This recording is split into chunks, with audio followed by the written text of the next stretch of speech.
Look towards the future as being children of nature. And the minute you realize you're a child of the earth, you have power that is unbelievable power.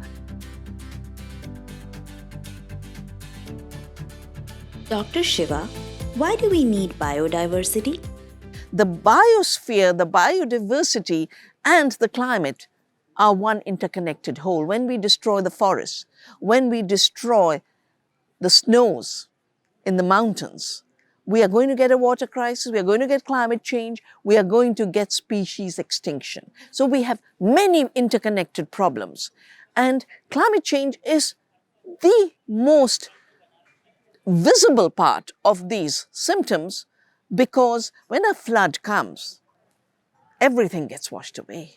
Your father was a forest ranger in India. What did you learn from him about the role of trees in cleaning the air and the environment? What other lessons did he teach you? My father was actually a forest conservator by the time he retired. There's a division forest officer, then there's a conservator. My father had been a major in the British Army before independence, during the war. But when he and my mother got married, they decided he would take care of forests instead of being in the army.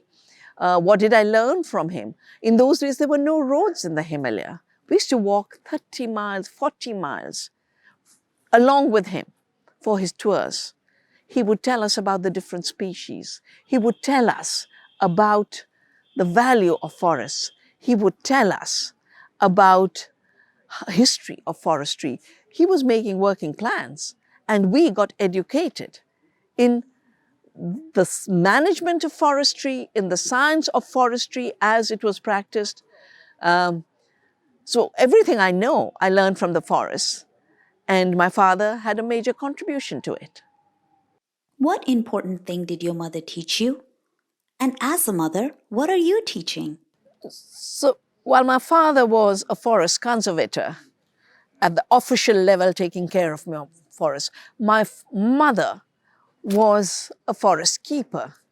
And she decided it wasn't right for us to say nursery rhymes like Jack and Jill went up the hill and fell down and broke their heads, or rockabye baby and the baby dies. So she used to write nursery rhymes for us on forests and on trees. She used to write books and poetry on forests and trees. And that's what we grew up in. We grew up with our father, who taught us about forestry and the forests, but walked with us in the forest, and our mother, who would sing lullabies about the trees. And I'm so grateful that I've just reprinted the booklets on which she brought us up.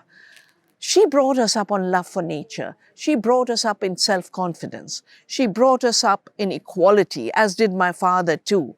Both of them were feminists. They recognized women's power. And both of them were lovers of nature. What do I teach as a mother? That if we live simply, there is enough for everyone in the world. Gandhi said, there is enough on the earth for everyone's needs, but not for a few people's greed. That is what I learned from my parents. That's what I pass on to my child. But not just my particular biological child, but all the young people of the world. Look towards the future with joy. Look towards the future with your creativity. Look towards the future as being children of nature. And the minute you realize you're a child of the earth, you have power that is unbelievable power. Don't define your life through domination. Don't define your life through exploitation. Define your life through freedom and liberation.